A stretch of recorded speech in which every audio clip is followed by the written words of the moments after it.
আকসিমা, খুশবু, সুব্রত, মধুমিতা, দেবজিৎ, রুকসানা, হৈমন্তী, রাহুল, নয়না, ঋত্বিক, ধ্রুবজ্যোতি, সৌরভ, তিথি, কৌশিক, তুপম, সাগর, নির্মল, শাহবাজ, রেণুকা, সৌরভ, সৌরদীপ, জ্যোতিষ, অরিন্দম, মৌমিতা, দেবজ্যোতি, তানিয়া, রানা, সৌমেন, অঞ্জনা, আলম, শ্যামল, পর্ণব, লোরাজিতা, সঞ্চিতা, স্বপন, পৌলমী, সবাইকে good evening. হ্যাঁ sir, আপনি ছেড়েছেন? ঠিক আছে, জয়েন করে গেছে 67 জন। ঠিক আছে, আমি সব গ্রুপগুলোতেই অ্যাড করে নিয়েছি।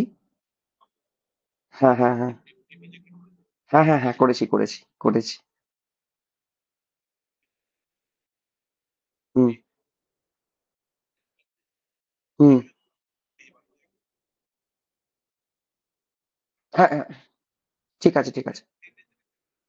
হ্যাঁ হ্যাঁ হ্যাঁ, একদম একদম করে দিয়েছি, করে দিয়েছি। ঠিক ঠিক ঠিক, একদম একদম, ওকে স্যার, হ্যাঁ হ্যাঁ। ঠিক আছে স্যার, হ্যাঁ হ্যাঁ। আচ্ছা, তোমরা না একটুখানি, যেহেতু এই ক্লাসটা সবার জন্য ওপেন, তোমরা একটুখানি তোমাদের যে অ্যাপ আছে সেই অ্যাপে না একটু সবাইকে শেয়ার করে দাও, হ্যাঁ। তাহলে সবাই দেখতে পারবে এই ক্লাসটা, কারণ এটা তো ওপেন। মানে আমাদের স্পেসিফিক্যালি এই যে ক্লাসটা করা হয়েছে, এটা দুটো জিনিসের কথা মাথায় রেখে, মানে তোমাদের যদি বলি, ঠিক আছে, দুটো জিনিসের কথা মাথায় রেখে, একটা হলো আমাদের যে মিসলেনিয়াস মেন্স, সেটার কথাও মাথায় রাখা হচ্ছে। আর ডব্লিউবিসিএস মেন্স, ডব্লিউবিসিএস এর আমাদের যে ব্যাচ হবে না ডেসক্রিপটিভ, তো সেখানে আমরা কিভাবে আনসার কি লিখতে পারি, তো সেটা নিয়ে একটু ডিসকাস করবো আর কি তোমাদের সাথে। খুব ইম্পর্টেন্ট একটা টপিক, খুব ইন্টারেস্টিং একটা টপিক, ওয়ান নেশন ওয়ান ইলেকশনের ওপরে। তো ওই জন্য সবাই একটু শেয়ার করে দাও, হ্যাঁ। অনন্যা, সমর্পিতা, প্রজ্ঞা, স্নেহাশিস, মৃত্যুঞ্জয়, বিশ্বজিৎ, সুজন, সবাইকে গুড ইভিনিং। গুড ইভিনিং সবাইকে। আজকে অনেক নাম আছে, সবাই নাম হয়তো নিতে পারছি না। জয়দেব, কুন্তল, বিকাশ, সঙ্গী, বর্ণালী, গোপীনাথ, সায়নী, শতরূপা, লাবণী, শেখর, পূজা, ডোনা, পল্টু, শোভনা, দীপ, সঙ্গীতা, দেবার্ঘ, অস্মিতা, পূর্বা, সঙ্গীতা, পল্লবী, তনুশ্রী, অরিন্দম, শ্রেয়সী, সবাইকে গুড ইভিনিং। ইন্দ্রিকা, অর্ণব, আফরুজা, অর্ণব, মৌমিতা, অনির্বাণ, শম্পা, ওয়েন্দিলা, আমি আর সবার নাম নিচ্ছি না। গুড ইভিনিং, গুড ইভিনিং সবাইকে, গুড ইভিনিং। ঠিক আছে, রমেশ জয়েন করেছো, অরিজিৎ জয়েন করেছো, সবাইকে গুড ইভিনিং। ঠিক আছে। তো ভালো আছি, শ্রেয়সী ভালো আছি, সবাইকে গুড ইভিনিং। তোমরা জাস্ট, বিকাশ ভালো আছি, অনেকদিন পর দেখা হচ্ছে একদম। ঠিক আছে, তোমরা একটুখানি শেয়ার করে দাও তোমাদের গ্রুপগুলোতে, আমি মোটামুটি পাঠিয়ে দিয়েছি প্রায় সব জায়গাতেই। সৌমেন কি বলছো, অনেকদিন পর ক্লাস করছি, হ্যাঁ। আর এই ক্লাসটা স্পেসিফিক্যালি একটা ডেমো ক্লাস আর কি, কেমন ভাবে আমরা কি ক্লাস করব, বা ডেসক্রিপটিভ ক্লাস আমরা কেমন ভাবে, খুশবু ভালো আছি বাবু, ঠিক আছে, তো সেটা কেমন ভাবে আমরা এগোবো সেটা নিয়ে একটুখানি বলা। ঠিক আছে, এবং টপিকটাও খুব ভালো। এপিজে পলিটি নিউজ গুলো A4 পেজ করে দেবেন প্লিজ, হ্যাঁ ওটা বোধহয় স্যার একটা রিকোয়েস্ট রইলো ছিল। হ্যাঁ হ্যাঁ বলো। হ্যাঁ হ্যাঁ, আর রাহুল, ওটা সম্ভবত করে দেওয়া হবে, আমি ঠিক জানি না প্রসেসটা কি, তবে ওটা বোধহয় করে দেওয়া হবে। ঠিক আছে। আচ্ছা ঠিক আছে, হ্যাঁ রিকোয়েস্ট কি আছে বলো। আর বাকিটা সবাই জয়েন করে যাক, আমরা শুরু করি, হ্যাঁ খুব ইম্পর্টেন্ট একটা টপিক। তো এটা নিয়ে একটু আলোচনা করব, ডিসকাশন করব। আর সবচেয়ে বড় কথা, যেটা মেন ব্যাপার এখানে, আমি যেটা মেনলি ডিসকাশন করব সেটা হলো কনস্টিটিউশনাল প্রভিশন। মানে এই জিনিসটাকে, মানে 129th যে বিলটা, সেটা কিভাবে পাশ করানো যাবে, সেটা নিয়ে কার কি বক্তব্য, সেই কনস্টিটিউশনাল প্রভিশনের দিকটাও কিন্তু আমরা একটু আলোচনা করব। তো স্পেসিফিক্যালি তোমরা দেখতে থাকো। এটা আমাদের একটা 20 মার্কসের কোশ্চেন হিসেবে আমরা এটাকে ডিল করতে পারি। Explain one nation one election in your words. তোমার কথাতে, তোমার ওয়ার্ডসে ওয়ান নেশন ওয়ান ইলেকশনকে এক্সপ্লেন করো। স্যার কোনো হোয়াটসঅ্যাপ গ্রুপ আছে আমি ঠিক জানি না, আমার তো কোনো গ্রুপ নেই। ঠিক আছে। হ্যাঁ, আহ, শ্রেয়সী, একটু তুমি একটা কাজ করো, স্যার পলিটিতে হিস্টোরিক্যাল ব্যাকগ্রাউন্ডে মেঘান্ত কনস্টিটিউশন উপর যদি একটা ক্লাস কমিটি, আমি এপিজেতে আমি স্যারকে রিকোয়েস্ট করেছিলাম। আমার মনে হয় শ্রেয়সী, ওটা তো ঠিক আমি ডিসিশন নিই না। তো ওটা তুমি একটুখানি বাসুদেব স্যারকে আর একবার রিমাইন্ড করো, স্যার নিশ্চয়ই করিয়ে দেবে। ঠিক আছে, বা স্যারকেই একবার বলো, কারণ ওটা তো মানে যদি স্যার বলেন আমি ডেফিনেটলি করে নেবো, কোনো অসুবিধা নেই। আশিস বলছে গুড ইভিনিং, হ্যাঁ ভালো আছি বাবু, ভালো আছি। চলো, তাহলে মোটামুটি অনেকেই জয়েন করে গেছে, আরো অনেকে হয়তো জয়েন করবে। এই ক্লাসটা সবার জন্য ওপেন, তো পরে হয়তো ইউটিউব চ্যানেলে এই ক্লাসটা দেওয়া হবে, আমরা কিভাবে করবো একটু দেখে নাও। তাহলে ওয়ান নেশন ওয়ান ইলেকশনটাকে আগে আমরা একটু বুঝে নিই জিনিসটা কি, আর এর পজিটিভ দিক কি, এর নেগেটিভ দিক, এবং তারপর সবচেয়ে ইম্পর্টেন্ট লাস্টে আমরা এর কনস্টিটিউশনাল প্রভিশনটা দেখবো, যেটা সবচেয়ে ইম্পর্টেন্ট, যেটা কিন্তু তোমাদেরকে ওই জন্য শেষ অব্দি ক্লাসটা দেখতে হবে। এটা ম্যাক্সিমাম 1 ঘন্টার ক্লাস হবে, চিন্তা করার কিছু নেই, খুব বড় কিছু ব্যাপার না। কিন্তু কনস্টিটিউশনাল প্রভিশন কিভাবে এটাকে আলটিমেট ইমপ্লিমেন্ট করা যাবে সেটা নিয়ে আমরা একটুখানি আলোচনা করব। ঠিক আছে, চলো শুরু করে দেওয়া যাক। ফার্স্টে দেখো, ফার্স্টে যেটা বলা হয়েছে, what is one nation one election. One nation one ইলেকশনের মানে কি, এটাকে ছোট করে আমরা ওএন এই করেও বলি, অনেক জায়গায় অনেক নিউজ পেপারে তুমি এটাকে ওএন ইউ পাবে, মানে ওয়ান নেশন ওয়ান ইলেকশনও পাবে, আবার দি হিন্দুর মতো নিউজ পেপারে তোমরা ওএন ওপিও পাবে, মানে one nation one poll, same মানে, কোনো আলাদা কিছু নেই। বিভিন্ন নিউজ পেপার তাদের মতো করে লিখেছে। ONOE refers to the proposal, একটা প্রপোজাল দেয়া হচ্ছে, একটা প্রস্তাব দেয়া হচ্ছে, of holding simultaneous election for the Lok Sabha and all state legislative assemblies in India.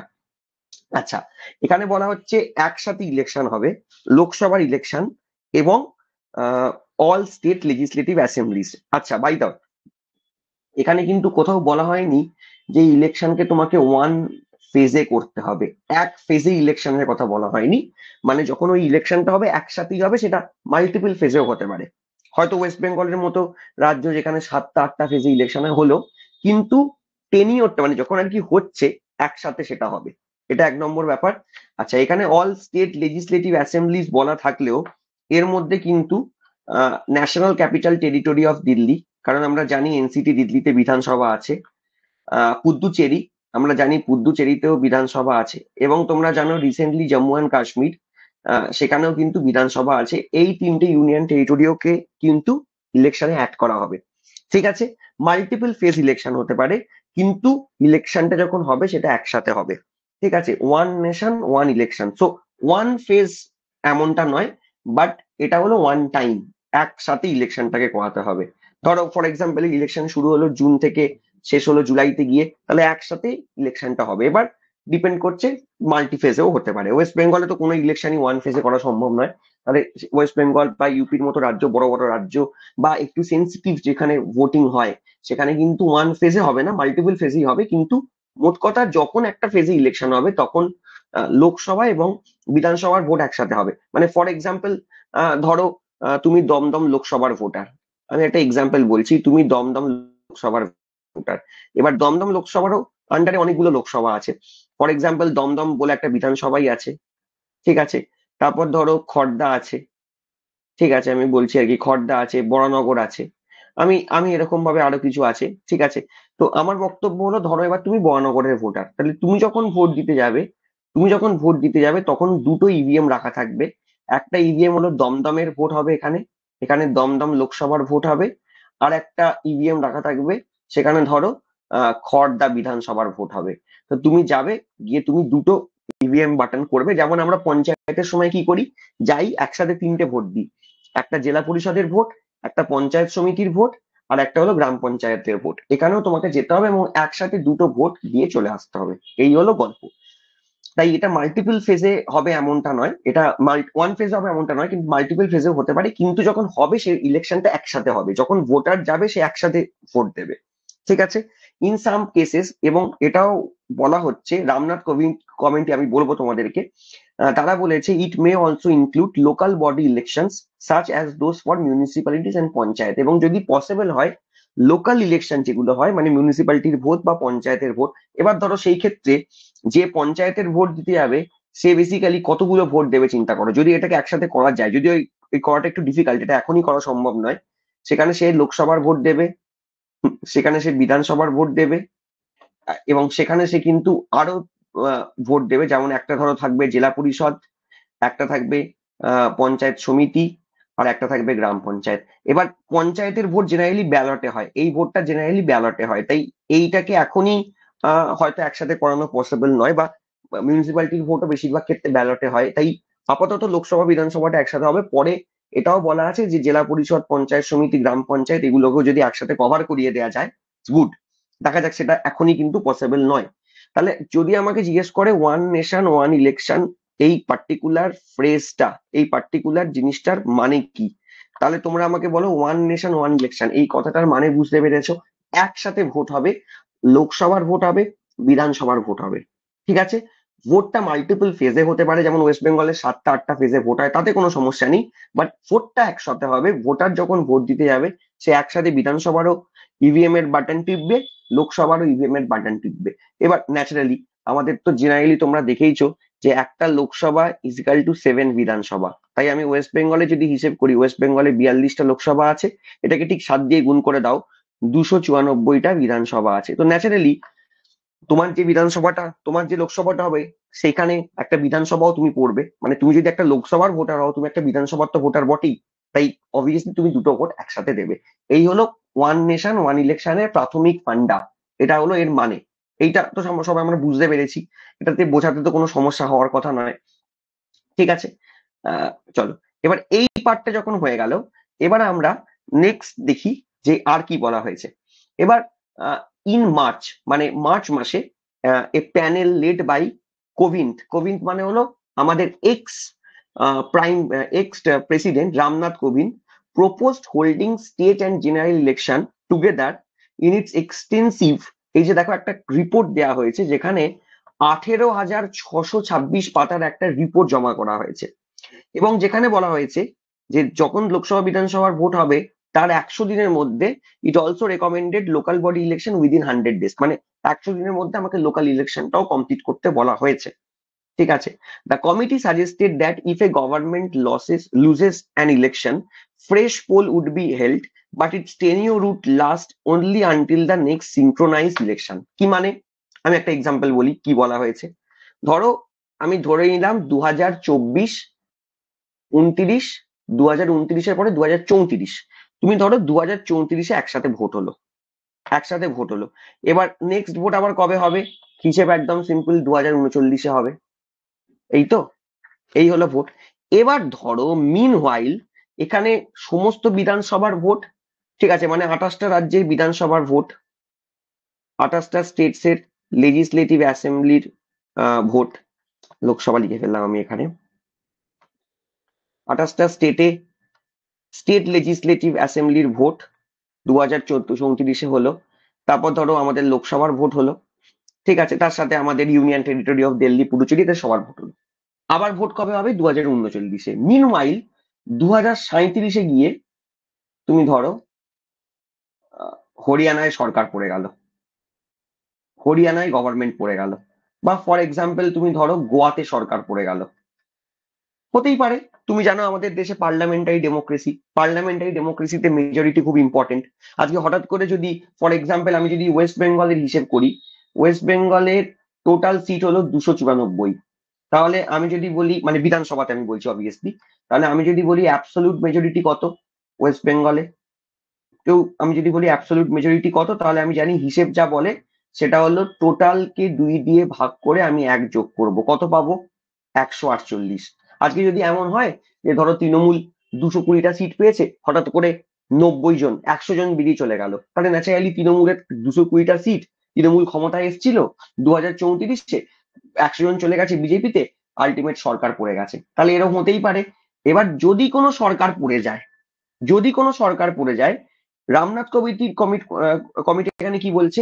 If a government loses an election, যদি কোনো ইলেকশন লুজ করে, fresh poll would be held, fresh poll হবে, but its tenure would last only the next synchronize election. তার মানে এবার হরিয়ানা বা গোয়াতে যদি সরকার পড়ে যায় এবং ওখানে যদি ফ্রেশ পোল করানো হয়, তাহলে তার টেনিওরটা হবে শুধুমাত্র এই 2 বছর, মানে 2 ইয়ার্স। এবং 2 বছর পর আবার 2039-এ 28টা স্টেটস একসাথে ভোটে যাবে। বুঝতে পেরেছো? মানে যদি আজকে এরকম হয় যে কোথাও সরকার পড়েও যায়, তাহলে ফ্রেশ পোল তো কোয়াতে হবে। এমন তো নয় যে তুমি সরকার মানে পড়ে গেলে তুমি অ্যাডমিনিস্ট্রেটর দিয়ে চালাবে, সেটা তো সম্ভব নয়। কিন্তু 2 বছর পর যখন 2039 হবে, 2039-এ কিন্তু আবার 28টা স্টেটস একসাথে ভোটে যাবে, লোকসভা একসাথে ভোটে যাবে, এবং সেই ক্ষেত্রে হরিয়ানার গোয়াতে যদি সরকার পড়েও যায়, তাহলে নতুন যে সরকার তৈরি হবে তার টেনিওর হবে 2037 থেকে 2039। 39-এ গিয়ে আবার সবার একসাথে ভোট হবে। এইটা রেকমেন্ড করা হয়েছে। এই সিস্টেমটা আমরা বুঝেছি, কোনো অসুবিধা তো হওয়ার কথা নয়। 2034 থেকে 2039। এবার আমি তর্কের খাতিরে ধরে নিলাম 37-এ হরিয়ানায় সরকার পড়ে গেল, গোয়াতে সরকার পড়ে গেল। আমি ধরে নিলাম 2038-এ লেটসে মহারাষ্ট্রে সরকার পড়ে গেল।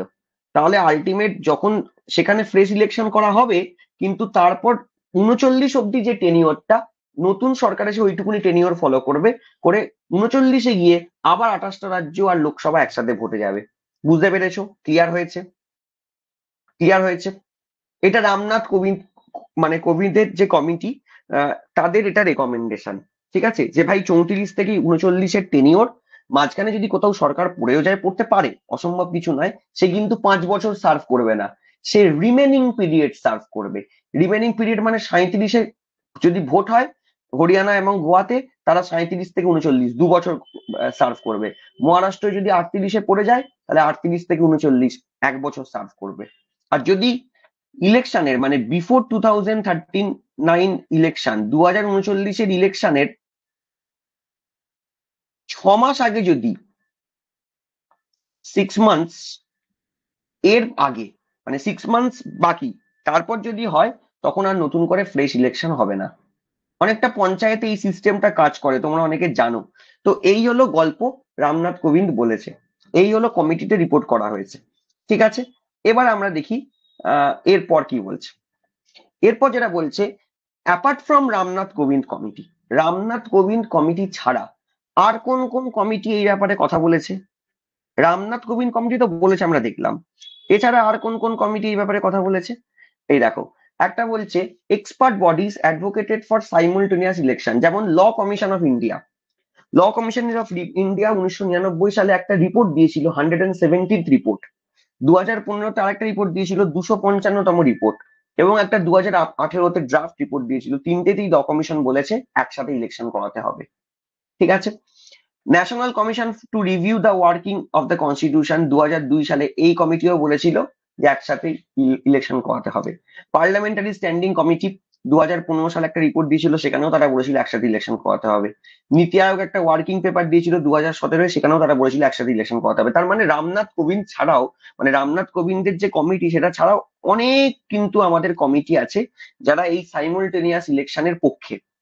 ঠিক আছে, পক্ষে তারা এটাই বলতে চাইছে যে একসাথে যদি ভোট হয়, তাহলে মেজর যে সুবিধাটা আমরা পাবো সেটা হলো মানে আমাদের যে টাকা, সেটা বাঁচবে। দেখো, তোমরা সবাই জানো আমাদের দেশের একটা মেন প্রবলেম হলো আমাদের দেশ কিন্তু লসে রান করে। মানে যদি আমি ইকোনমিক্স এর ভাষায় বলি, আমাদের দেশ ডেফিসিটে রান করে।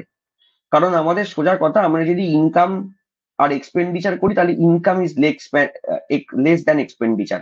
আমাদের দেশের ইকোনমি যদি তোমরা দেখো, বাজেট যদি তোমরা দেখো, দেখবে এক্সপেন্ডিচার আমাদের বেশি, ইনকাম আমাদের কম, সোজা কথা। তাহলে ইনকাম যেখানে কম হবে, এক্সপেন্ডিচার যেখানে বেশি হবে, এমন একটা দেশ যেটা ডেফিসিটে রান করে, যার বাজেটটা একটা ডেফিসিট বাজেট, আমাদের মেন কাজ হবে ডেফিসিটকে কমানো।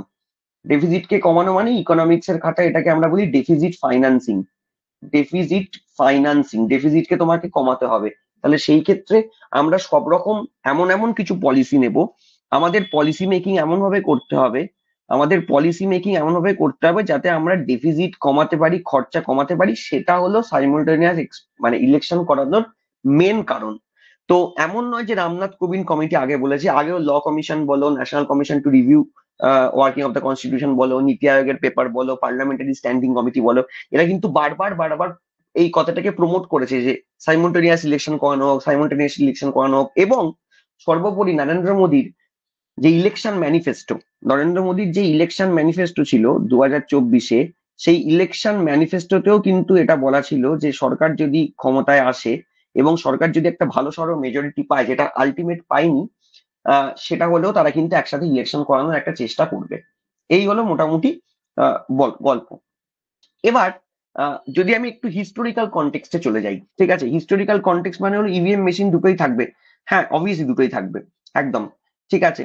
এবার আমি যদি একটু হিস্টোরিক্যাল কনটেক্সটে চলে যাই, মানে একটু ইতিহাসের দিকে চলে যাই, India experienced synchronised election from 51 to 67। আমাদের কিন্তু 51 থেকে 67 আমাদের কিন্তু একসাথে সিঙ্ক্রোনাইজড ইলেকশন হয়েছিল। তোমরা জানো আমাদের ফার্স্ট ইলেকশন যদি আমি ডেট বলি, তাহলে 25th অফ অক্টোবর 1951 আমাদের ফার্স্ট লোকসভা ইলেকশন শুরু হয়েছিল, যেটা শেষ হয়েছিল হলো তোমার 21st ফেব্রুয়ারি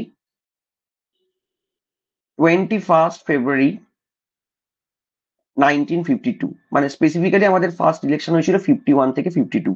52তে লোকসভা তৈরি হয়, 52তে রাজ্যসভা তৈরি, মানে লোকসভা তখন হাউস অফ দ্য পিপল, আর রাজ্যসভা ছিল কাউন্সিল অফ দ্য স্টেট। পরে হিন্দি নামটা ওরা পরে নেয় 54 সালে।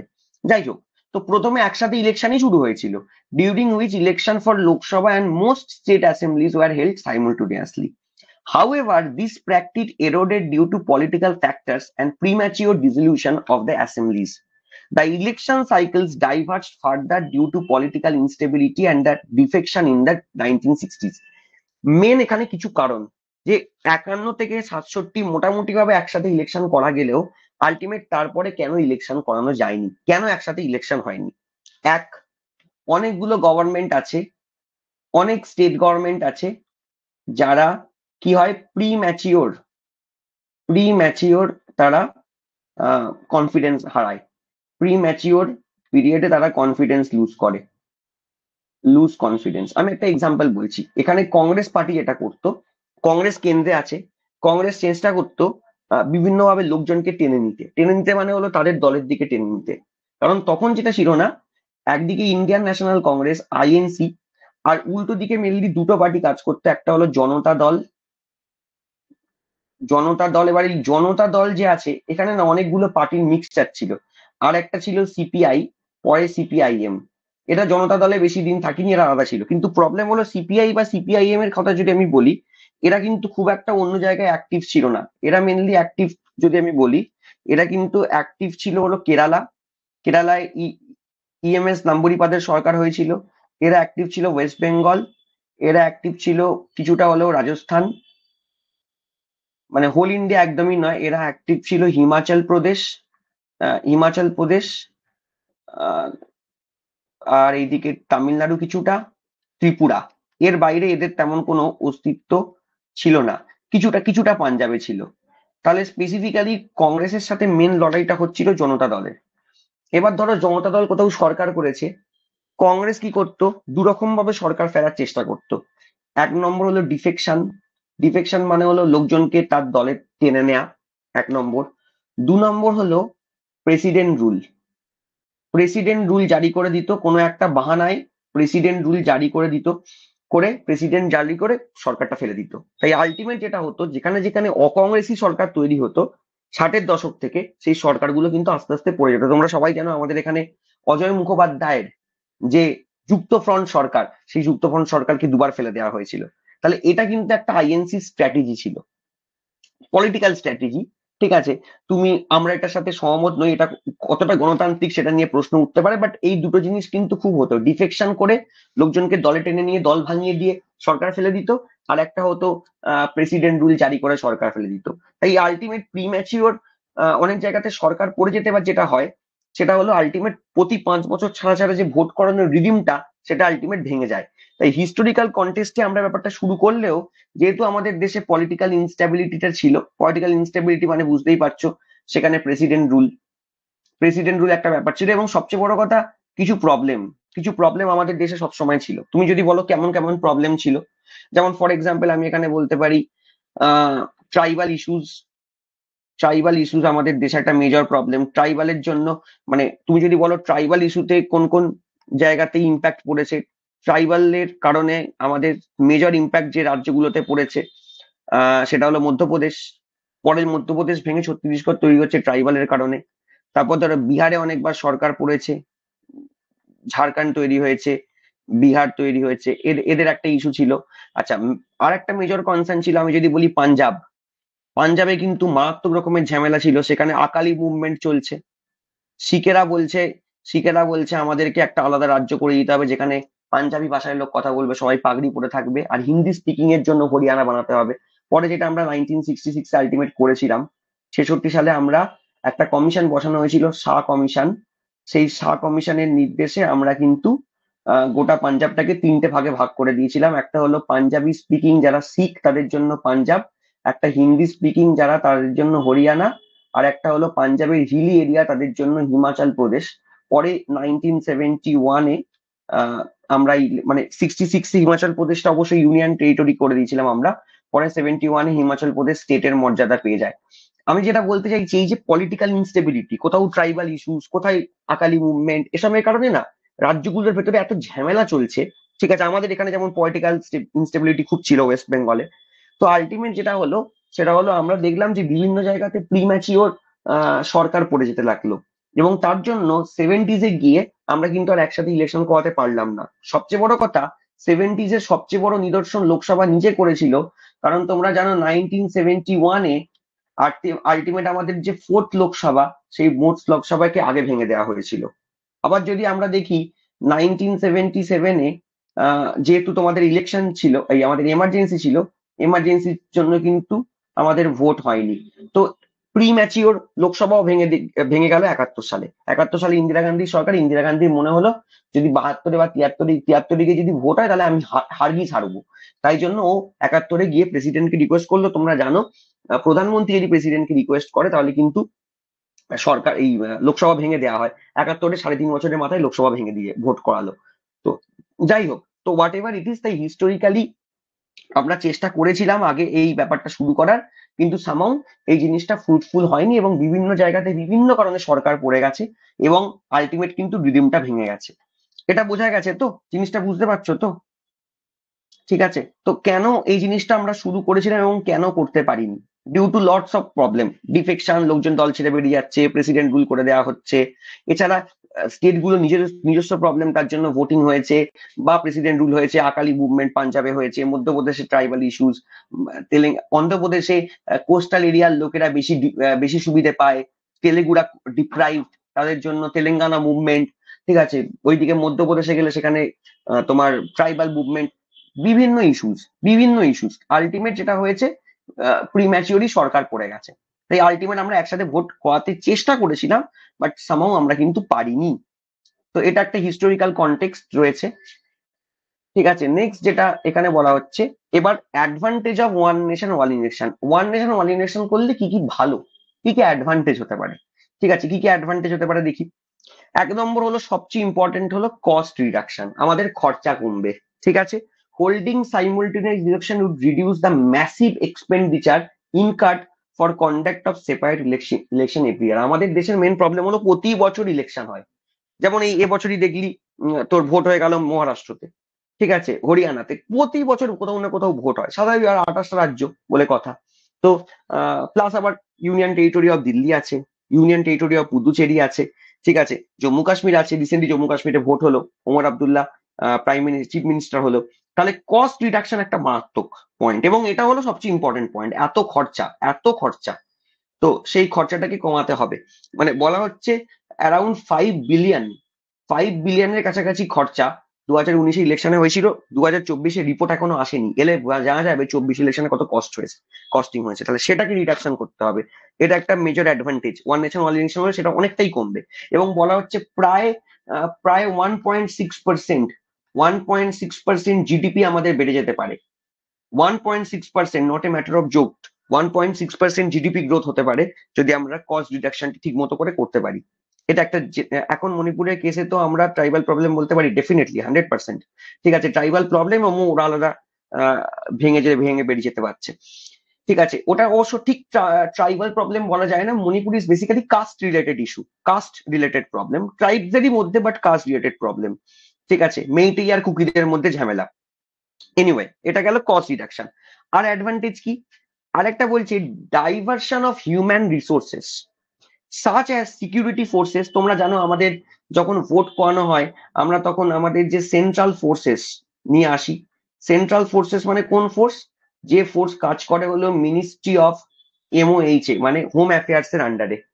ঠিক আছে, আমাদের এন্টায়ার এমওএইচ এর মধ্যে সিআইএসএফ, সিআরপিএফ, বিএসএফ, আইটিবিপি, ঠিক আছে, এদেরকে সবাইকে আমরা আলটিমেট কন্ডাক্ট করাই। তাহলে সেখানে যেটা হচ্ছে, তুমি যদি দুবার ভোট করাও পশ্চিমবঙ্গে, একবার বিধানসভা একবার লোকসভা, লোকসভার জন্য একদল আসবে, আবার বিধানসভার জন্য একদল আসবে, তাদের থাকা খাওয়া একটা হিউজ কস্ট।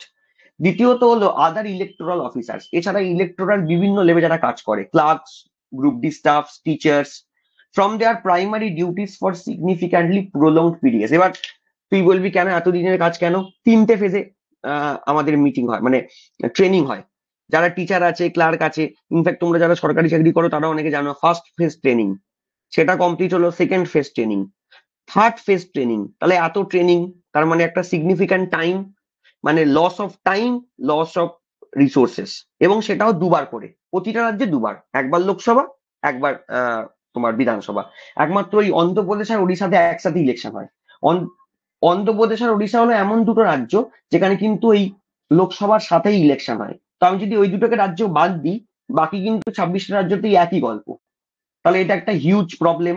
ঠিক আছে, এত সিকিউরিটি ফোর্সকে অ্যারেঞ্জ করা, তাদের খরচা রয়েছে, তাদের থাকা খাওয়া, প্লাস অফিসার্স যারা রয়েছে, যারা নর্মাল ক্লার্ক, টিচার্স, যারা বিভিন্ন ইলেকটোরাল পোস্টে কাজ করে, একদম সেই তোমার স্ক্রুটিনি অফিসার থেকে শুরু করে একদম প্রিজাইডিং অফিসার থেকে ইলেকটোরাল অফিসার, সব পোলিং অফিসার যারা যারা আছে, একটা মানে হিউজ হিউম্যান রিসোর্সেস লাগছে।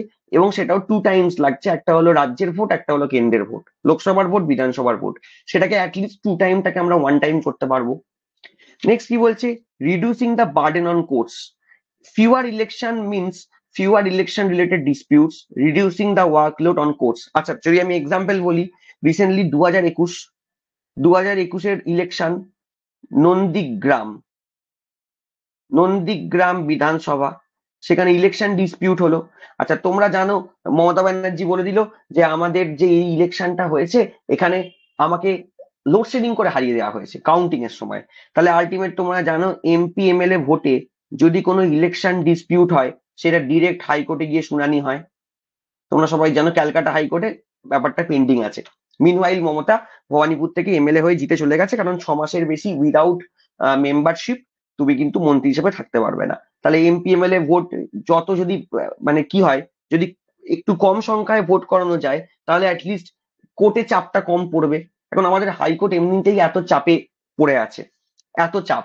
ঠিক আছে, এটা একটা এক্সক্লুসিভ জুরিসডিকশন হাইকোর্টের, তোমরা জানো এমপি এমএলএ। আমি যদি বলি, তার আগে একটা ফেমাস কেসেস, সেটা ছিল 1971 রায়বেরেলি ইলেকশন, যেখানে তোমার ইন্দিরা গান্ধীর এগেনস্টে সেই সময় জনতা পার্টিতে জনতা পার্টি যে দাঁড়িয়ে ছিল ভোটে, তার নাম ছিল রাজনারায়ণ।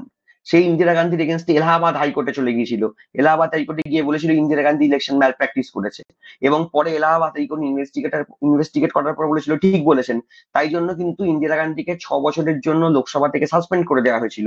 ইন্দিরা গান্ধী পরে কোন রকম ভাবে ওটাকে স্টে অর্ডার নিয়ে আনে, যদিও এটা হাইকোর্টের জুডিশনের বাইরে যায় না, বাট ইন্দিরা গান্ধী অন্য বিভিন্ন বাহানায় একটা স্টে ছোট করে নিয়ে ও সেই সময় আহ বললো যে আমাদের দেশে ইন্টারনাল ডিস্টারবেন্সেস প্রবলেম আছে, করে 75 সালের 25 জুন ও এমার্জেন্সি লাগিয়ে দিয়েছিল। তো যাই হোক, আমি যেটা বলতে চাইছি, এই রিলেটেড ইস্যু গুলো অনেকটা কমে যাবে, অনেকটা বার্ডেন কমে যাবে কোর্টের, যদি তুমি ইলেকশনটাকে ওয়ান টাইম করো, তাহলে বারবার লোকে যাবে না। ঠিক আছে, এটা একটা সুবিধে। কারণ আমাদের দেশে মেন প্রবলেমটা হলো জুডিশিয়াল, যে কোনো ব্যাপারে আমাদের দেশ খুব স্লো। এবং এর জন্য বিভিন্ন বড় বড় যারা আমাদের জাজেস, ঠিক আছে, ভিএন শুক্লার মতো জাজ, বা ধরো আমাদের যারা পিএন ভাগবতী, বা ধরো আমাদের ওয়াইভি চন্দ্রচূড়, ডিওয়াই চন্দ্রচূড়, তোমরা জানো আমাদের এক্স চিফ জাস্টিস, তার বাবা ওয়াইভি চন্দ্রচূড়, সেও এক সময় চিফ জাস্টিস ছিলেন। এরা কিন্তু একটা কথা বারবার বলতো, যে আমাদের দেশের জুডিশিয়ারি আস্তে কাজ করে না। প্রবলেম হলো, আমাদের দেশে ইন এভরি 5 মিনিটস, আমাদের দেশে in every 5 minutes there are 10 criminal offences.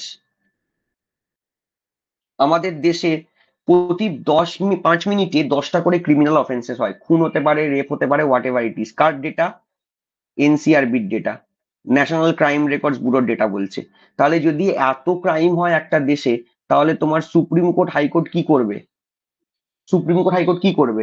তুমি যদি আলটিমেট সুপ্রিম কোর্ট হাইকোর্টের উপর এমনিতে একটা বার্ডেন পড়ে আছে, কি বলছি বুঝতে পারছো? এটা এই যে প্রতি 5 মিনিটে 10টা করে ক্রিমিনাল অফেন্স হচ্ছে, সেই ডেটাটা national crime records bureau, Bharat সরকারের ডেটা, তাহলে আলটিমেট সবাই তো আলটিমেট যদি সুপ্রিম কোর্ট হাইকোর্টে ছোটে যে কোনো কারণে, তাহলে সুপ্রিম কোর্ট হাইকোর্টের ওপর এমনিতেই ওভার বার্ডেন হয়ে আছে। তার উপর আবার যদি মমতা গিয়ে বলে শুভেন্দু অধিকারী আমাকে লোডশেডিং করে হারিয়ে দিয়েছে, আপনি একটু দেখুন, তাহলে তো মানে মারা পড়বে সুপ্রিম কোর্ট হাইকোর্ট। তাহলে সেটা একটা মেজর কারণ যে জুডিশিয়ারির চাপটা কমানো। ঠিক আছে, সেটাও কিন্তু ওয়ান নেশন ওয়ান ইলেকশনের একটা এক্সক্লুসিভ কারণ, যেটা রামনাথ কোবিন্দ কমিটিতেও বলা হয়েছে, নীতি আয়োগের যে পেপার নীতি আয়োগ জমা দিয়েছিল সেখানেও বলেছিল। এটা একটা কারণ। এছাড়া কি বলছে, ভোটার্স পার্টিসিপেশন আমাদের কিছু কিছু জায়গা থেকে স্পেসিফিক্যালি আরবান, মানে আমরা যদি একটু দেখি,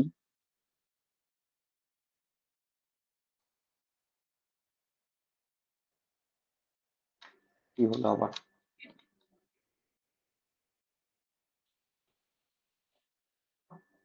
হ্যাঁ, আমাদের আরবান আরবান এরিয়াতে আমরা দেখেছি ভোটাররা না ভোট দিতে যেতে চায় না। ফর এক্সাম্পল তুই যদি দেখিস মুম্বাইতে ভোটিং পার্সেন্টেজ খুব কম, অ্যারাউন্ড 25 থেকে 30% মুম্বাইতে ভোট পড়ে, which is very less. For example আমরা যদি বলি চেন্নাই, অ্যারাউন্ড 35 থেকে 40% ভোটিং। ঠিক আছে, আমরা যদি দেখি কলকাতা, একটু বেটার কারণ মানুষ বেশি সচেতন, থেকে 65%, অ্যারাউন্ড 70%। এই আরবান এরিয়াতে ভোটিংটা খুব কম। তাহলে কেন আমাদের এখানে লোকেরা ভোট দিতে চায় না? Staggered election induce voter fatigue, মানে আমাদের এবার যদি আবার দুটো করে ইলেকশন হয়, লোকে এমনি ভোট দিতে যাবে না। Present a significant challenge in ensuring their participation. তাহলে একবার ভোট হওয়া হলে বললে আরে ভাই বছরে একবার তো দিতে যাবে, তাও দাও না, গিয়ে দিয়ে আসো না। তাহলে কি কিছুটা হলেও ভোটার বাড়বে, তুই বলবি আচ্ছা স্যার আরবান এরিয়াতে ভোট কম দেয় কেন? Because their main issue is lesser dependency on government. Urban এরিয়ার লোকেরা lesser dependent lesser dependent on গভর্নেন্সের ওপর ডিপেন্ডেন্ট কম থাকে। কারণ আরবান এরিয়ার যারা ভোটার, তাদের আয়ুষ্মান ভারতের প্রয়োজন নেই। তাদের স্পেসিফিক্যালি আরবান এরিয়ার একটা ক্লাস অফ ভোটার আছে যাদের স্বাস্থ্য সাথীর প্রয়োজন নেই, একটা ক্লাস অফ ভোটার আছে যাদের সবুজ সাথীর প্রয়োজন নেই। আরবান এরিয়ার একটা হিউজ ক্লাস অফ ভোটার আছে স্পেসিফিক্যালি একটা, একটু যাদের টাকা বেশি, তাদের কন্যাশ্রীর প্রয়োজন নেই, তাদের যুবশ্রীর প্রয়োজন নেই, গভর্নেন্সের ডিরেক্ট রোল তাদের অত প্রয়োজন নেই, তাদের যায় আসে না সরকার কে থাকলো না থাকলো। তাই একটা major chunk of voters urban এরিয়াতে, এবং স্পেসিফিক্যালি যারা একটু হাই ক্লাস অফ ইনকাম লেভেলে বিলং করে, তারা এমনিতেই ভোট দিতে যায় না। মুকেশ আম্বানি কিছু যায় আসে না, শাহরুখ খানের কিছু যায় আসে না, ওরা যায় ছবি তুলে চলে আসে, দ্যাটস ডিফারেন্ট থিং। কিন্তু এই আরবান এরিয়া, মানে তুই যদি রুরাল এরিয়ার সাথে কম্পেয়ার করিস, রুরাল এরিয়াতে ভোটিং পার্সেন্টেজ অনেক বেটার। আমি যদি রুরাল এরিয়াতে দেখি, রুরাল এরিয়াতে ভোটিং পার্সেন্ট অ্যাভারেজ 75 থেকে 85%, যেটা আরবান এরিয়াতে কমে যাচ্ছে 40 থেকে 45% অন অ্যান অ্যাভারেজ, প্রায় হাফ ড্রপ করে যাচ্ছে। ভোটারদের মধ্যে একটা ভোটার স্ট্যাটিক কাজ করে, যেটা আমি যদি ওয়ান টাইম ইলেকশন করি সেটা কিছুটা হলেও কমাতে পারবো। তার মানে হলো যদি ওয়ান টাইম ইলেকশন করা হয় তাহলে ভোটার্স পার্টিসিপেশন বাড়বে। যদি ভোটার পার্টিসিপেশন বাড়ে যদি ভোটার্স পার্টিসিপেশন বাড়ে, it's a good sign for democracy. গণতন্ত্রের জন্য এটা খুব গুড সাইন ফর ডেমোক্রেসি। তোমরা দেখেছো আমাদের ইলেকশন কমিশনকে কি কি না কি করতে হয়, ব্র্যান্ড অ্যাম্বাসাডার নিয়ে চলে আসছে, কার্টুনস দেখাচ্ছে যাতে লোকে ভোট দিতে আসে। বিহারে মৈথিলি ঠাকুর, ওদের যে ভোজপুরি গান টান গায়, তাকে করে দিল ব্র্যান্ড অ্যাম্বাসাডার। কোথায় পঙ্কজ ত্রিপাঠীকে করে দিচ্ছে ব্র্যান্ড অ্যাম্বাসাডার। কেন এগুলো করতে হয়? যাতে লোকে বেশি ভোট দেয়। টেন্ডুলকারকে করে দিচ্ছে ব্র্যান্ড অ্যাম্বাসাডার, যারা টেন্ডুলকারের ফ্যান তারা বলবে সবাই টেন্ডুলকার অ্যাডে বলছে সব লোক যাকে ইলেকশন মে পার্টিসিপেট কিজিয়ে। প্রবলেম হলো এই যে lesser dependent on the governance, এটা একটা হিউজ চাঙ্ক। যদি অ্যাটলিস্ট ভোটটাকে দুবারের বদলে একবার করা হয়, তাহলে অ্যাটলিস্ট গভর্নমেন্ট বলতে পারে তাদের একবারই তো যাবেন, গিয়ে ভোটটা দিয়ে আসুন। তাহলে ডেমোক্রেসির জন্য এটা খুব ভালো। এটা কি আবার ইলেকশন কমিশন কিন্তু এই পয়েন্টটাকে খুব প্রমোট করছে। ঠিক আছে, তাহলে এরকম কিছু কারণ আছে। মানে আমি যদি অ্যাডভান্টেজেস দেখি, তাহলে ওয়ান নেশন ওয়ান ইলেকশন মানে একদম গেল রব, তা কিন্তু নয়। বরং অনেক, যদি তুই লার্জার পার্সপেক্টিভে দেখিস, যদি স্পেসিফিক্যালি আমি এটাকে লার্জার পার্সপেক্টিভে দেখি, ইটস গুড। লার্জার পার্সপেক্টিভে যদি দেখি, ঠিক আছে, একটু যদি আমরা ম্যাক্রো লেভেল বিচার করি, একটু যদি ম্যাক্রো লেভেলে বিচার করা যায়, তাহলে ইটস গুড, খারাপ কিছু না। এবার ডিসঅ্যাডভান্টেজ তো ডেফিনেটলি রয়েছে। ডিসঅ্যাডভান্টেজ বা চ্যালেঞ্জেস কি কি রয়েছে? থ্রেট টু ফেডারেলিজমের থ্রেট কি বলছে? This could result in national parties over shadowing regional voices. আচ্ছা, ফর এক্সাম্পল আমি যদি বলি, লেটস সে বিজেপি। বিজেপির ইলেকটোরাল বাজেট, ঠিক আছে, তুই ধরে নে 2000 কোটি টাকা, 2000 কোটি টাকা, ঠিক আছে।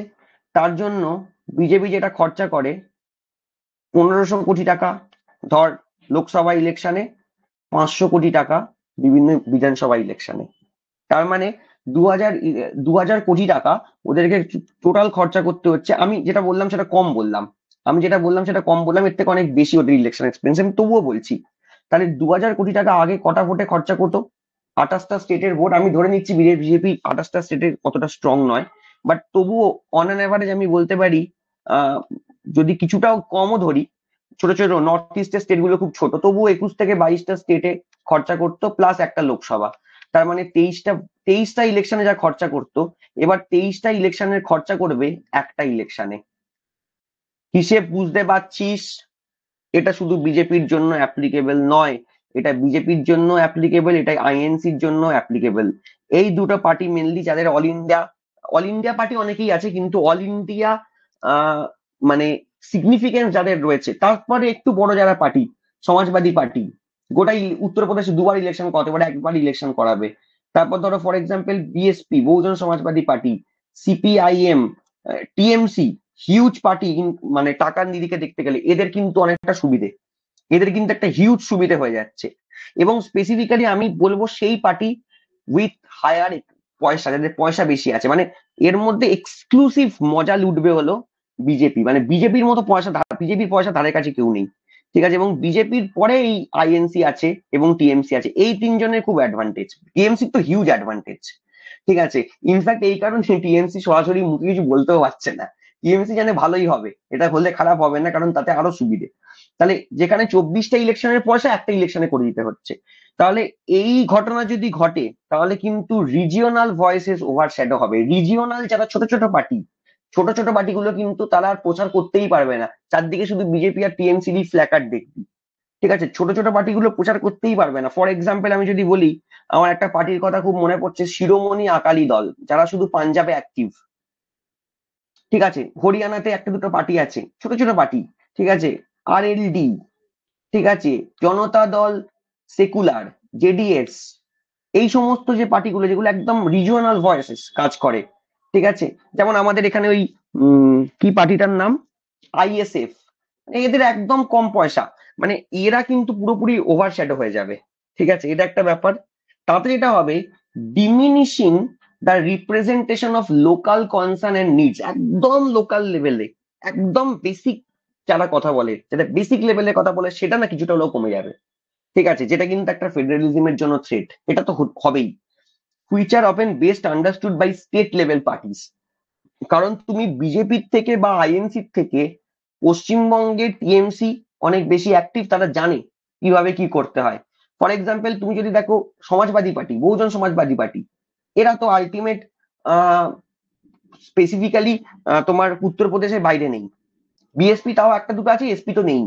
তারপর ফর এক্সাম্পল আমি যদি বলি ডিএমকে, এআইডিএমকে, এর শুধুমাত্র অস্তিত্ব আছে হলো তামিলনাড়ুতে। তুই যদি বলিস জেডিইউ, জনতা দল ইউনাইটেড, আরজেডি, রাষ্ট্রীয় জনতা দল, শুধু অস্তিত্ব আছে বিহারে। তাহলে এই যে দলগুলো আছে যারা স্টেট লেভেলে অনেক বেশি অ্যাক্টিভ, তারা কিছুটা হলেও কিন্তু ওভারশ্যাডো হয়ে যাবে। আর এরা ওভারশ্যাডো হওয়া মানে হলো স্টেট ইস্যুস গুলো ওভারশ্যাডো হয়ে যাওয়া, দ্যাটস আ প্রবলেম, ঠিক আছে। Voting may confuse less informed and first time voters, leading to uninformed choices and more invalid votes which could undermine democracy. অনেকে না গিয়ে বুঝতে পারবে না। আমাদের দেশের মেন প্রবলেম হলো, আমাদের দেশের 65% লোক কনস্টিটিউশনাল অ্যাওয়ারনেস তাদের নেই, তাদের কোনো কনস্টিটিউশনাল অ্যাওয়ারনেস নেই, জিরো জিরো, কিচ্ছু জানে না, ঠিক আছে। এবং সবচেয়ে বড় কথা, অ্যারাউন্ড প্রায় 60% লোক আছে যারা ভোট দিতে গিয়ে বুঝতেই পারে না কোথায় ভোট দেবে। তাহলে আলটিমেট যখন গিয়ে দেখবে দুটো ইভিএম রাখা আছে, তাহলে আরো কনফিউজ হয়ে যেতে পারে। দ্যাটস আ প্রবাবিলিটি, এটা একটা প্রবাবিলিটি রয়েছে কিন্তু, ঠিক আছে, যেটা হয়ে এসছে। তো সেটা একটা প্রবলেম। এবং এখানে কিন্তু যেটা সবচেয়ে বেশি হ্যাম্পার করবে সেটা হলো ফেডারালিজম, ঠিক আছে। দু তিনটে দল মেন দল হয়ে যাচ্ছে, বাকিরা ওভারশ্যাডো হয়ে যাচ্ছে, মানে হলো ইউনিটারি স্ট্রাকচার প্রমোট হচ্ছে, ফেডারেলিজমের উপর একটা থ্রেট পড়ছে। এটা একটা ইম্পর্টেন্ট পয়েন্ট, যেটা বিরোধীরা বারবার বলে আসছে। এবং যে জয়েন্ট পার্লামেন্টারি কমিটি হয়েছে 39 জনের, তোমরা জানো আগে 31 জন ছিল, আরো 8 জন বানানো হয়েছে, সেখানেও কিন্তু এটা নিয়ে খুব আলোচনা হচ্ছে, ডিসকাশন হচ্ছে যে এটাকে কিভাবে ম্যানেজ করা যায়। It's a problem, it's a genuine problem. হ্যাঁ, এবার এবার দেখো, এবার দেখো ফর এক্সাম্পল একটা কি, logistical challenges.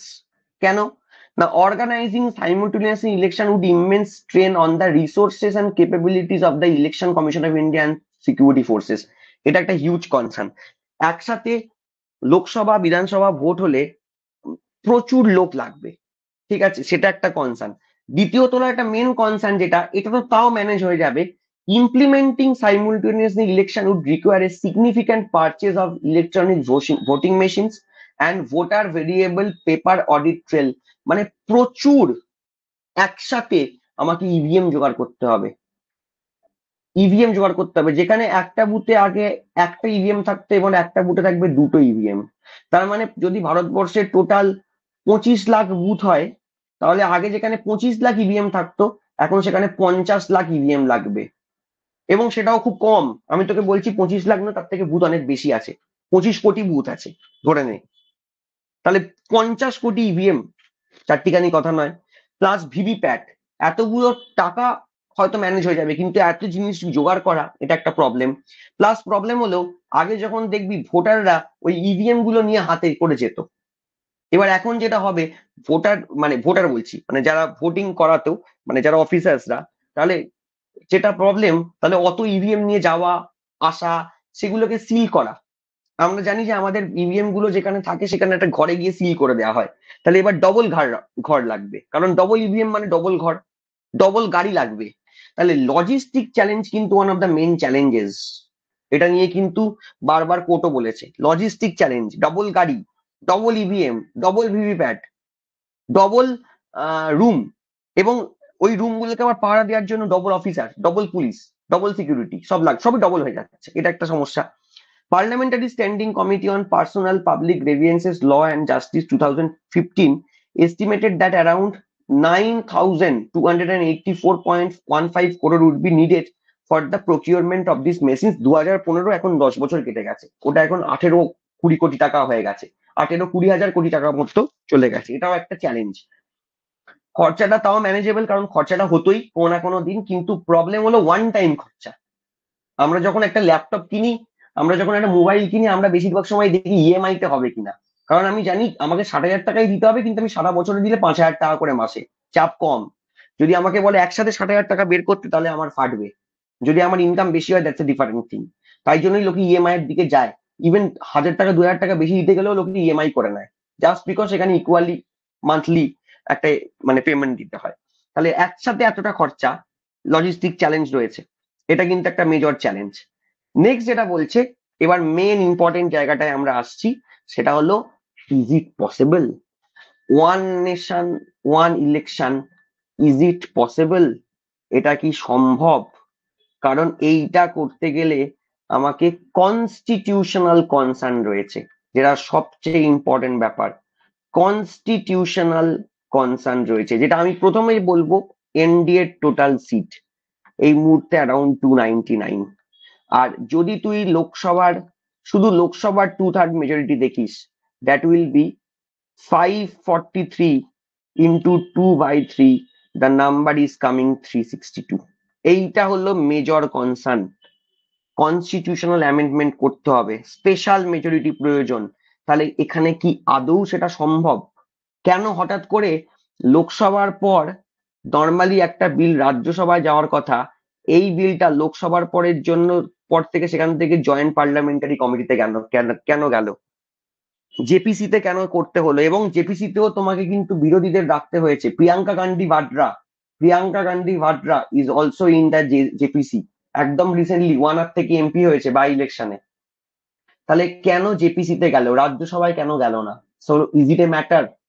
Numbers, numbers do matter in a parliamentary democracy, majorities. কি বলছে দেখো, implementing one nation one election would necessitate significant amendments to the constitution and representation of people act 1951, potentially altering its fundamental structure। কি বলছে? আচ্ছা, প্রথমে দেখো, one nation one ইলেকশনের জন্য যে বিলটা আনা হয়েছে, বিলটার নাম হলো, তোমরা সবাই জানো, কনস্টিটিউশন 129 অ্যামেন্ডমেন্ট বিল। তার মানে যে বিল আনা হয়েছে সেটা হলো একটা কনস্টিটিউশন অ্যামেন্ডমেন্ট বিল, কোনো অর্ডিনারি বিল নয়। কনস্টিটিউশন অ্যামেন্ডমেন্ট বিল আনা হয়েছে। আমরা জানি কনস্টিটিউশন অ্যামেন্ডমেন্ট বিল পাস করতে কি লাগে, স্পেশাল মেজরিটি।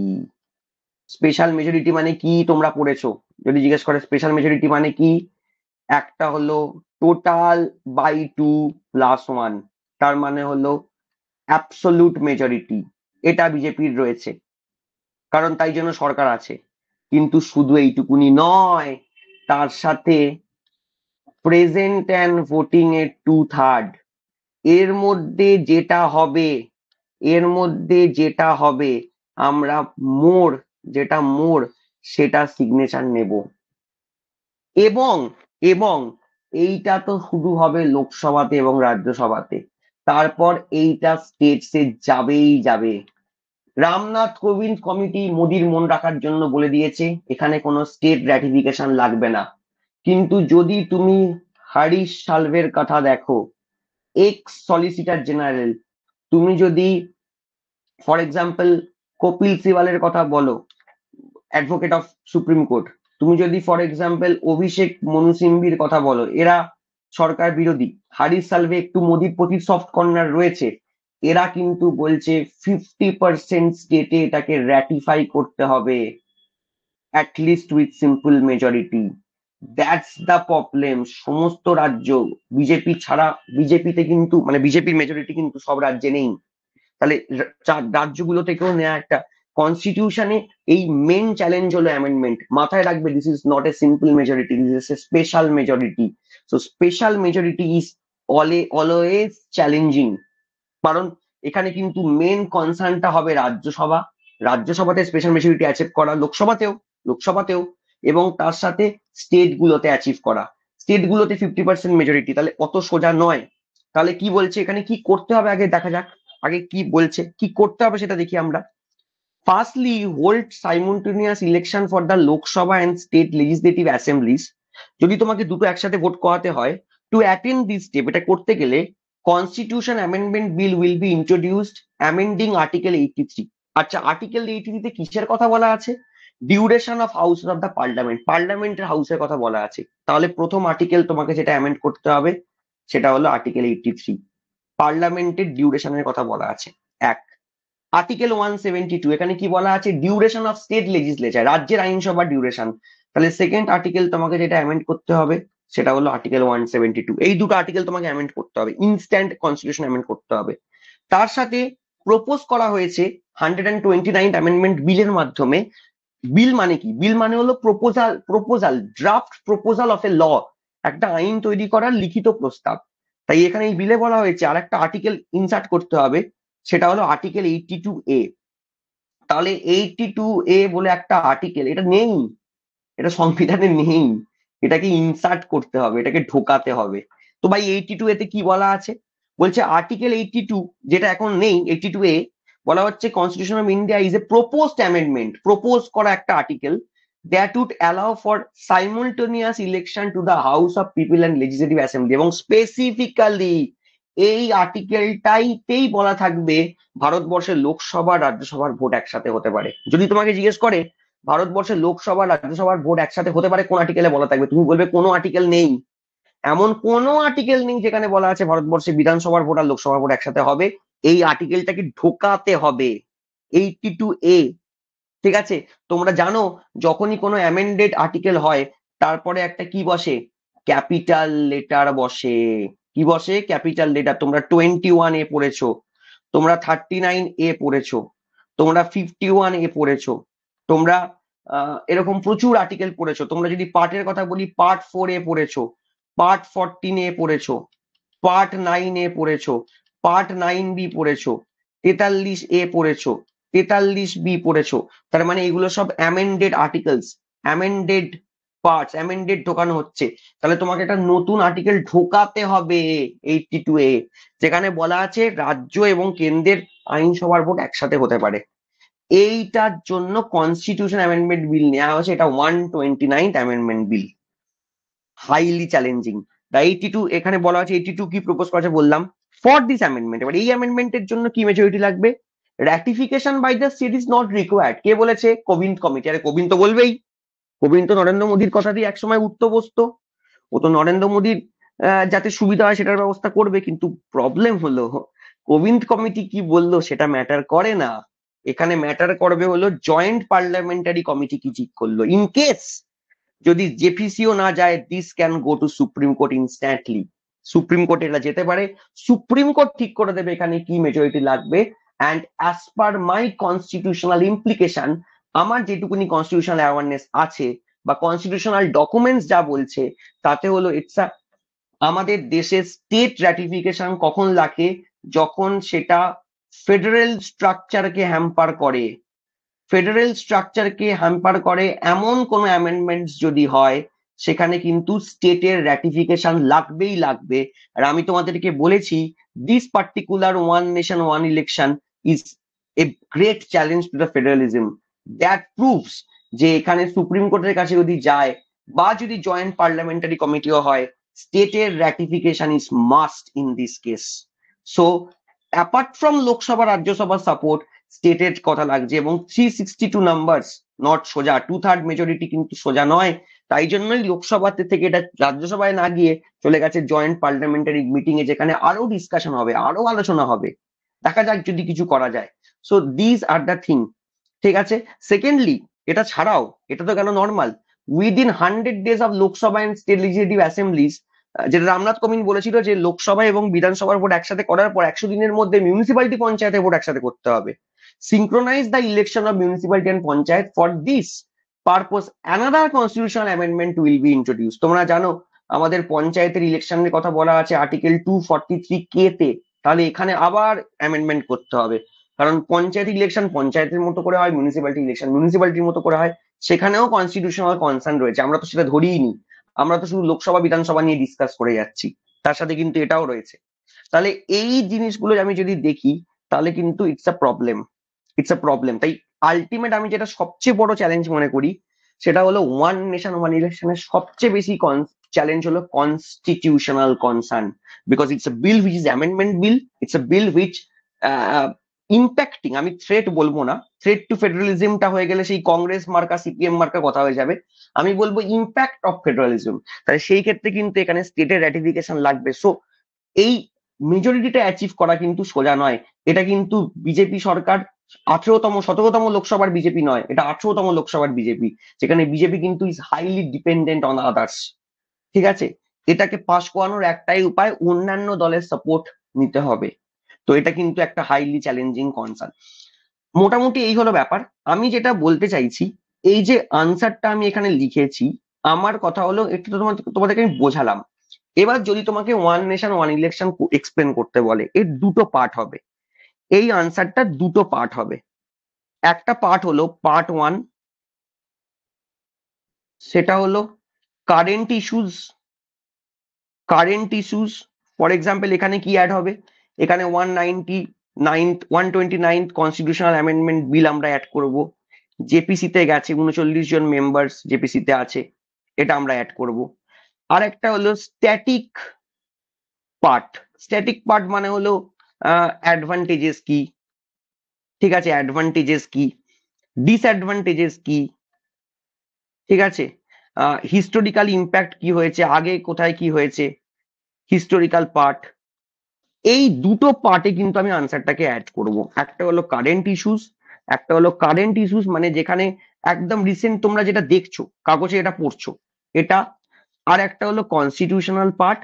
আর তার সাথে, যেহেতু এটা কনস্টিটিউশনের প্রশ্ন, এখানে কিন্তু কনস্টিটিউশনাল কনসার্ন তোমাকে বলতে হবে, যেখানে তোমাকে দুটো মেজরিটি এক্সপ্লেন করতে হবে। একটা হলো স্পেশাল মেজরিটি কি জিনিস, এখানে কি স্পেশাল মেজরিটি লাগছে, আর্টিকেল 368 এর ক্ষেত্রে কি স্পেশাল মেজরিটি লাগে সেটা এক্সপ্লেন করতে হবে।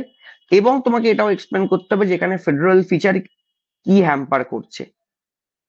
তুমি এই প্রশ্নটা স্পেসিফিক্যালি আমরা কিন্তু ডব্লিউবিসিএস এর দেখতে পাবো। আর যদি তোমাকে মিসলেনিয়াসে দেওয়া হয়, তাহলে মিসলেনিয়াসে তোমাকে কিন্তু স্ট্যাটিক পার্টটা দেওয়া হবে।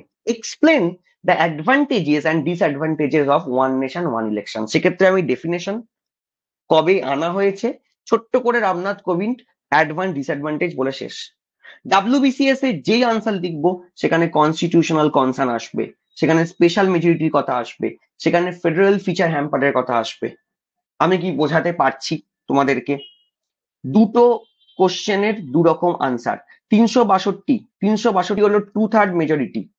362 হলো 2/3 মেজরিটি। দেখ আমি এখানে হিসেব করেছি, এই দেখ, তুই 543কে 2 এর 3 দিয়ে গুণ কর, 543কে 3 দিয়ে ভাগ কর, 3 একে 3, 3 2, 3 8 24, 3 1 3।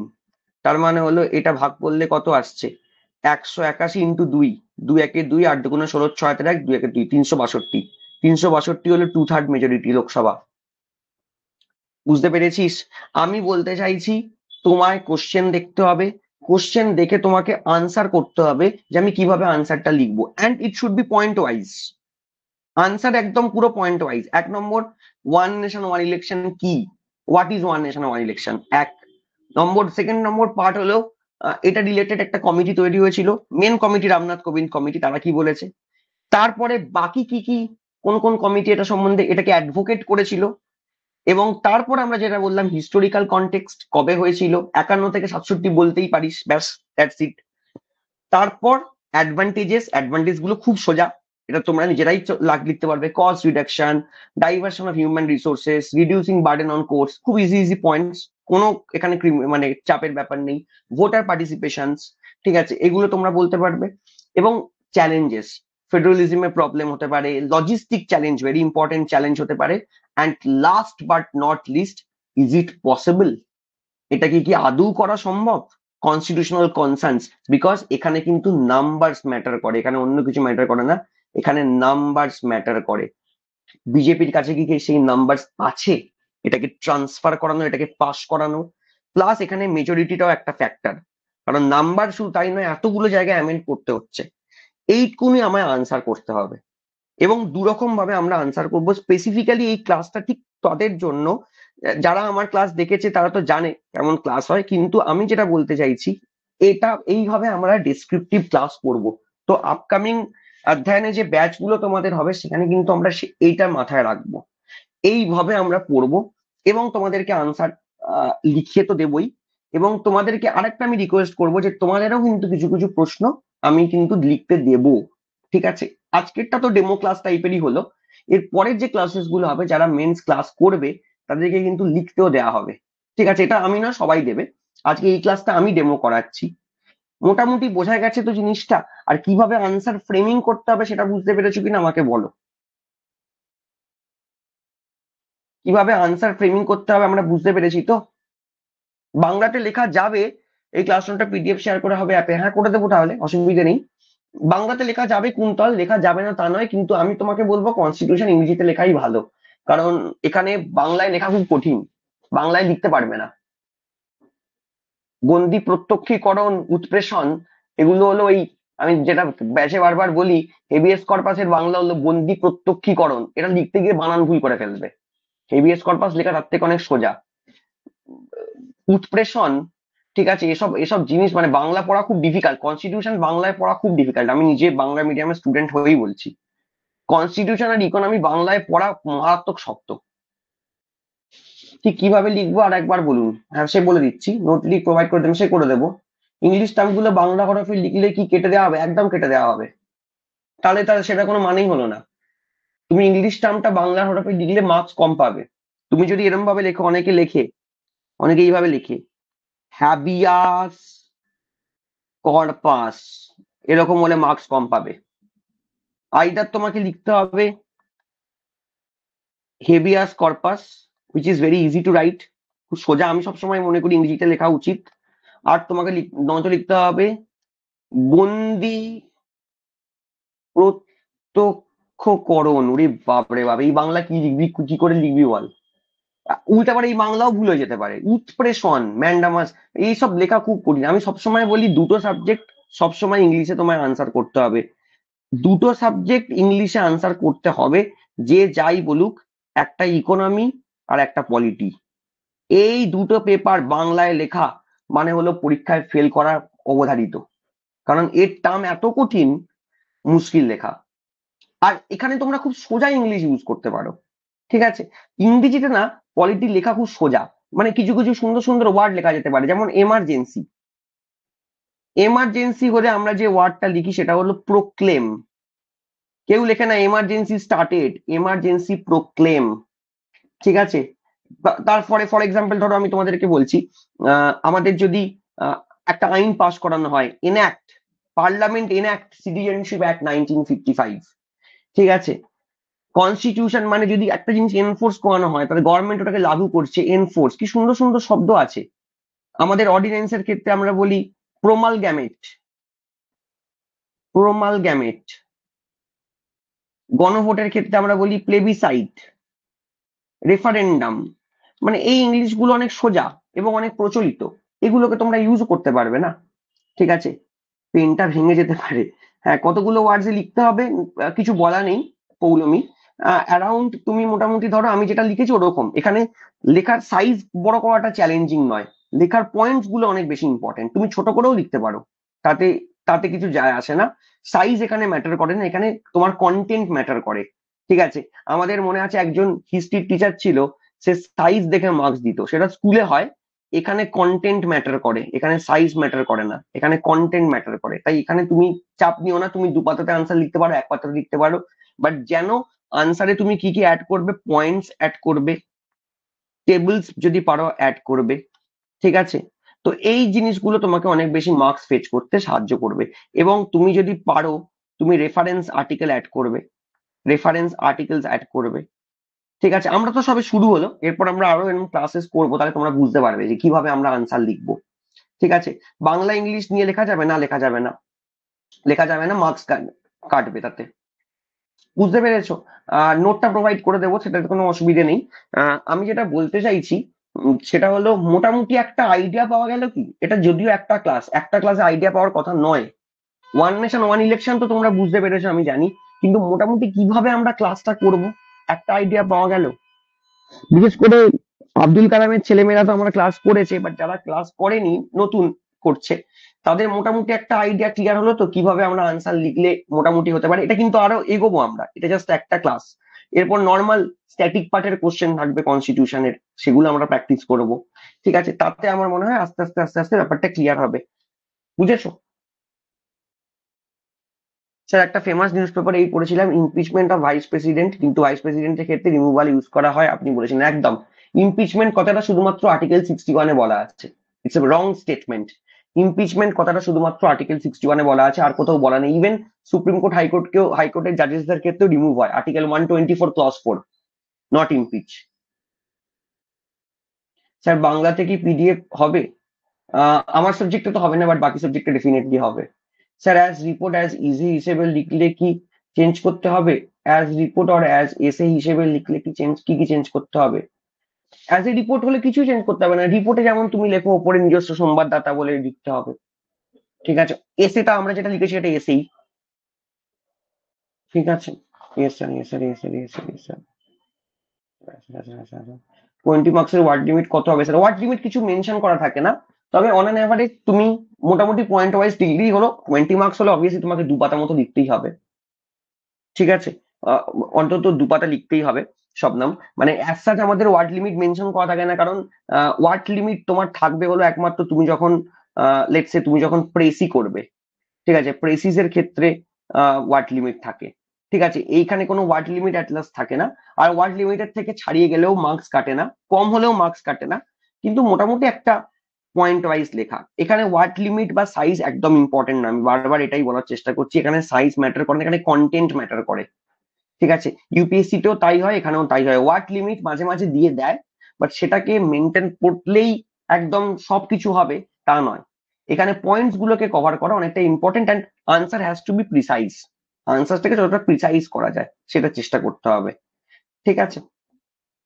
হ্যাঁ, ওইটাই আমি ব্যাপার, একটা কোশ্চেন বাংলার উপর ইংলিশে লেখা লেখা যাবে না, লিখে যাবে না তো হলে কিভাবে লিখবো? একটা কোশ্চেন বাংলার ওপরটা ইংলিশে লেখা যাবে না? বুঝতে পারলাম না সৌমেন, কি বলছো?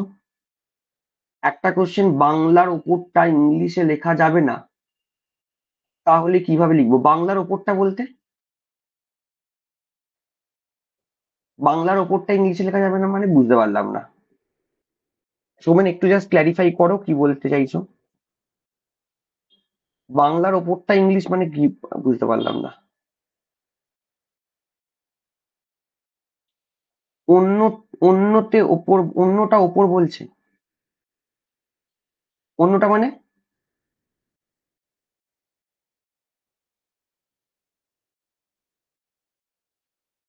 মানে একটা কোশ্চেন বাংলা নেক্সট ইংলিশ, ও না না না না না না না না না না না না, হবে না। আমি তোকে বলে দিচ্ছি, এখানে যেটা হয়, জিএস পেপার হয় আমাদের, হ্যাঁ। GS paper 1, GS paper 2, GS paper 3। এবার তুমি যে পেপারটা যেটাই লিখবে, ধরো তুমি পেপার 1 হিস্ট্রি জিওগ্রাফি, তুমি বললে আমি বাংলায় লিখবো, লেখো, কোনো সমস্যা নেই। জিএস পেপার 2 তুমি বললে আমি ইংলিশে লিখবো। আবার জিএস পেপার 3 তুমি বললে বাংলায় লিখবো, তুমি এইভাবে লিখতে পারো। মানে আলাদা আলাদা পেপার তুমি আলাদা আলাদা ল্যাঙ্গুয়েজ লিখতে পারো, তাতে কোনো সমস্যা নেই, কারণ পরীক্ষা আলাদা দিনে হবে।